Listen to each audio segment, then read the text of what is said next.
People had always thought of Barbara Hale as nothing more than the perfect secretary on Perry Mason, gentle, reserved, and spotless both on and off screen. But more than half a century later, when she passed away at the age of 94, a letter discovered in an old drawer of her small Sherman Oaks home in California turned that image upside down. It wasn't a will or a farewell note, but a confession, one in which Barbara revealed the secrets she had hidden all her life. From cryptic rumors about religious devotion to unsettling truths about Hollywood's leading men at private parties. But what sent chills down people's spines was the way she ended the letter with a line that read, "Thank you to the only man who ever understood me." That single sentence left everyone wondering who was the man in Barbara Hale's shadows and what had forced her into silence for more than half a century. Between the yellowed pages of time, Barbara Hale's letter opened a door that Hollywood had kept sealed for 50 years. Few ever knew that during the golden age of American television, beneath the stage lights and glamour, there existed a quiet bond between Barbara and Raymond Burr, the powerful, enigmatic, and controversial actor who defined the 1950s screen. She wrote that they first met in the autumn of 1944 on the lot of RKO Pictures in Los Angeles. Back then, Hale was just a timid young actress, while Burr, tall, deep-voiced, and burdened with thought, had only recently transitioned from Broadway to film.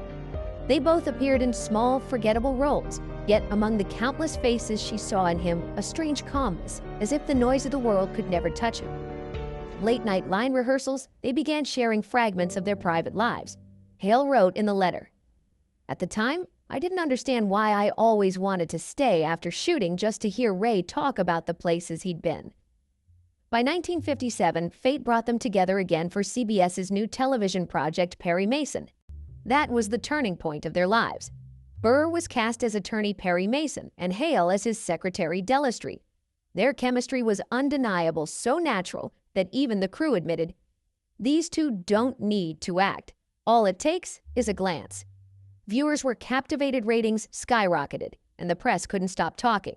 Variety wrote in 1958, "Raymond Burr and Barbara Hale are television's golden duo, too real to be just acting." Soon after, entertainment columnist Hedda Hopper published an article implying there was a relationship beyond the script between the two. The rumors exploded. Paparazzi surrounded the set on Hollywood Boulevard, chasing every glimpse of them together.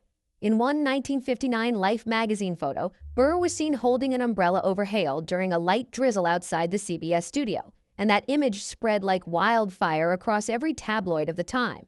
However, Raymond Burr's private life had always been a sensitive subject. At the height of his fame, he suddenly claimed in an interview with Motion Picture Daily that he had once been married and had a son. Yet, when reporters searched through marriage and birth records, no trace of such a family could be found. Many articles at the time suggested that Burr had crafted a fictional personal life to deflect uncomfortable questions. And in the middle of that turmoil, Barbara Hale was the only person he truly trusted. In her letter, she wrote, "Ray called me that night, his voice hoarse. He said, 'Barb, people think they know me, but they don't know a thing.' I didn't ask why. I just said, 'I know,' and that's enough." Funny, one surprising detail Hale shared was that in early 1961, during a promotional shoot in Honolulu, Hawaii, Burr quietly registered a new hybrid orchid and named it the Barbara Hale Orchid. He sent it to her with a handwritten note, "For the one who never made me play anyone but myself." Hale brought the orchid home to Sherman Oaks and placed it right beside her writing desk. She wrote that for decades afterward, whenever the flower bloomed, its fragrance reminded her of the man who never said what he truly felt. But their relationship, however close, could never escape scrutiny. In 1962, The Hollywood Reporter published a piece that asked, "Why have two of America's most powerful television stars never been seen with partners of the opposite sex?" The rumors swirled relentlessly. Burr avoided the press, while Hale maintained graceful silence. The two continued to appear together for 9 full seasons of Perry Mason, and though they never publicly acknowledged anything, audiences could feel the quiet affection that bound them. Inside the letter, Hale wrote a line that silenced many readers. "I used to think maybe we were just born in the wrong time. If he had lived in another world, one with fewer judgments, perhaps things would have been different." After Perry Mason ended in 1966, they stayed in touch. When Burr moved to NBC to star in Ironside, Hale often visited the set, bringing homemade cakes. In a 1982 interview with the Los Angeles Times, when Burr was asked whom he trusted most in the entertainment industry, he simply smiled and said, "Barbara, nothing more." By 1985, when the two reunited for the TV revival, Perry Mason Returns Burr's health had begun to decline. Hale wrote in her letter that during one shoot, he collapsed after a scene but refused to let production stop. I held his hand and told him to rest, but he just smiled and said, "The audience has waited 20 years for us. We can't make them wait any longer." When Burr passed away in 1993 at his home in California, Hale was among the first to arrive. She wrote, "I sat by his bed for a long time. Robert Benavides stood beside me. No one said a word. I only remember whispering, 'Ray, you can rest now.'" Afterward, Hale and Benavides remained in touch, occasionally meeting for tea and reminiscing about Burr as if he were still there somewhere near them. In a 1994 People interview, Benavides said, "Barbara was the part of Ray's life I could never reach." The letter closed this section with a line that left readers breathless. "He was the place I returned to whenever I grew weary. But some people, you can only love them in silence." It wasn't just a farewell. It was a late confession from a woman who had chosen to hide her feelings for a lifetime. After writing about Raymond Burr, her colleague confidant, and perhaps the man she had silently loved, Barbara, began a different part of her letter, one about the husband who had walked beside her through the rest of life, and about the love that kept her steady amid Hollywood's endless temptations. In the next section, Barbara Hale's tone softened, turning warmer, gentler. After recalling Raymond Burr, the soulmate she carried in her heart, she went on to write about the man who shared her lifetime, Bill Williams, her husband, her friend, and the true home that grounded her in the glittering, deceptive world of Hollywood. She began to recount the memory of 1945 when she was filming West of the Pecos, directed by Edward Killey for RKO Pictures. The movie was shot in the dusty deserts of California under a burning sun where actors worked from dawn till dusk. Amid the weary cast and crew, Barbara met Bill, a tall, kind young actor with bright blue eyes and a soft Midwestern voice. In her letter, she wrote, "I don't know if it was love at first sight, but Bill made me feel safe in a place where nothing ever felt certain." They began talking more after each scene, sharing dinners in the small canteen near the Santa Clarita set, speaking of career dreams and the worry of paying rent. When filming wrapped, Bill gave Barbara a small photo of himself with a note, "If you're still here, I'll come back." A year later, he did come back, not just to act, but to propose. They married on June 22, 1946, in a small ceremony at St. Timothy's Episcopal Church in Los Angeles, attended only by a few friends from the film industry. No press, no flashbulbs, no designer gown.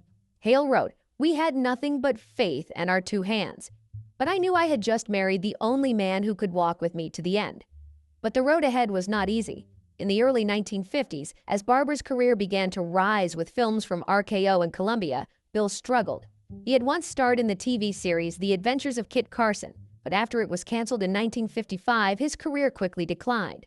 Meanwhile, Hale's popularity grew. She appeared on the cover of Life magazine and was offered major leading roles. Rumors began to swirl that the real star of the house was no longer Bill Williams. The Los Angeles Examiner once ran a headline, "Hollywood couple trades places, the wife shines, the husband fades." The gossip spread quickly, and many reporters even claimed their marriage was on the brink of collapse. Outwardly, they still appeared together at events, but inside, Hale admitted in her letter, "It was the quietest and coldest chapter of my life." In one passage, she wrote, "I was always on set, and Bill stayed home with the children.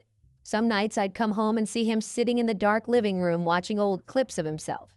I understood that sadness because Hollywood has a way of teaching those once applauded to accept being forgotten." Around that time, the tabloid Confidential magazine published a story claiming that Bill Williams had found comfort in the arms of a young actress. The rumor stirred the public, but Hale in her letter made it clear she knew the truth. "I read that article in my dressing room at Paramount. I remember just laughing, because I knew Bill wasn't that kind of man. He was only trying in his clumsy way to prove he still mattered." Years later, when Hale was offered the role of Della Street in Perry Mason, 1957, it was Bill who encouraged her to sign the contract. He told his wife, "You belong on screen.